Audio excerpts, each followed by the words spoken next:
Ring of Fire atau cincin api, itulah sebutan yang melekat pada Indonesia. Indonesia memiliki 400 gunung api dan 130 diantaranya merupakan gunung berapi aktif yang tersebar di seluruh wilayah Nusantara. Salah satu gunung api yang saat ini sedang menunjukkan aktivitasnya adalah Gunung Sinabung di Sumatera Utara.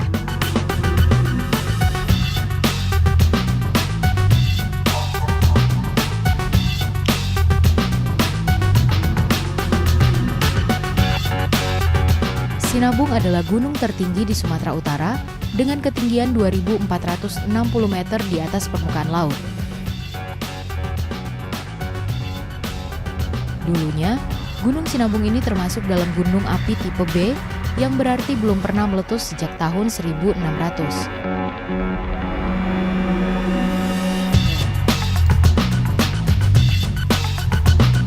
Setelah lebih dari 400 tahun beristirahat, pada tanggal 27 Agustus 2010, Gunung Sinabung erupsi mengeluarkan abu yang menyebar ke arah barat dan timur, melanda Desa Sukanalu dan Desa Mardinding yang berada pada radius sekitar 3 km dari pusat erupsi.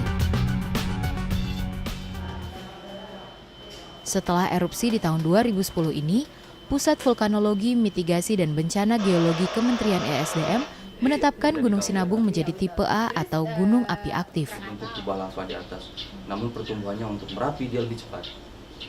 Ya. Kalau untuk sebetulnya Gunung Sinabung itu berasal dari gunung tipe B.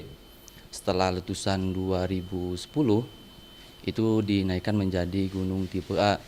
Karena sebelumnya kan Gunung Sinabung belum diketahui letusannya. Nah sekarang dari tahun 2010 sampai sekarang terus dimonitoring aktivitasnya. Karena yang namanya gunung tipe B nggak menjadi prioritas ya untuk dimonitoring karena aktivitasnya juga kurang begitu gimana ya. Kalau untuk tipe A itu bisa aktivitas bisa melonjak gitu. Jadi kita harus monitoring 24 jam kalau untuk gunung tipe A. Kebanyakan gunung api yang ada di Indonesia termasuk jenis stratovolkan. Stratovolcano juga dikenal sebagai gunung berapi komposit, yaitu gunung berapi yang tinggi dan mengerucut yang terdiri atas lava dan abu vulkanik yang mengeras. Strato itu dia gunung yang berlapis ya. Jadi materialnya itu berlapis. Jadi kan gunung api nggak semena-mena dia langsung tinggi. Dia sejarahnya 1200 tahun yang lalu begitu dia erupsi, terus dia berhenti sejenak, erupsi lagi. Jadi si lapisan materialnya ini yang membuat gunung api ini semakin tinggi. Itu yang disebut dengan strato. Letusan Gunung Sinabung mengeluarkan material berupa batu kerikil, debu vulkanik, serta lava pijar.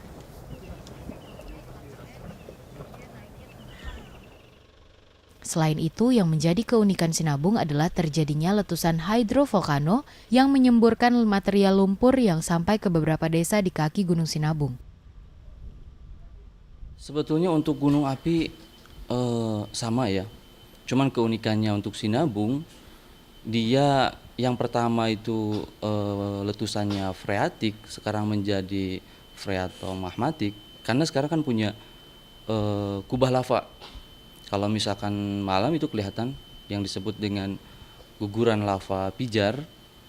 Nah sekarang juga kalau misalkan siang sering teramati adanya guguran.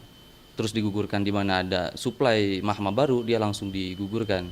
Itulah keunikan untuk Sinabung 2013. Selama lebih dari 5 bulan atau sejak September 2013, Gunung Sinabung terus melakukan erupsi secara intensif. Hingga saat ini, status Gunung Sinabung masih tetap pada level 4 atau awas. Kondisi ini mengharuskan masyarakat tetap bertahan di posko-posko pengungsian. Ya, sampai saat ini Gunung Api Sinabung masih berstatus awas karena aktivitas kegempanya juga masih tinggi. Masih didominasi dengan gempa-gempa guguran ataupun gempa-gempa hibrid. Tremor juga masih terekam. Nah, yang jelas tremor ini berarti dia masih adanya magma yang naik ke permukaan. Dampak yang paling nyata dari letusan Gunung Sinabung adalah pada lahan pertanian. Kini, sebagian besar lahan pertanian masyarakat di Tanah Karo telah hancur tertutup abu vulkanik. Secara alami, timbunan abu vulkanik ini membutuhkan proses pelapukan selama beberapa tahun untuk berubah menjadi lahan yang subur. Sebetulnya kalau misalkan dalam jangka panjang, untuk tanah ya, emang bagus untuk kesuburan tanah, apalagi di Tanah Karo sendiri. Tapi kalau untuk kesehatan jelas berbahaya, karena abu vulkanik mengandung butiran silika, atau bisa kita peribahasakan sejenis butiran kaca. Jadi kalau misalkan terhirup, nggak bisa dinetralisir di tubuh, itu jelas sangat berbahaya.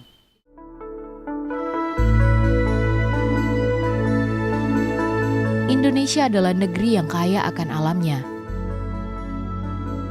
Memahami kondisi alam akan membuat kita dapat mengambil manfaat dari setiap peristiwa yang terjadi.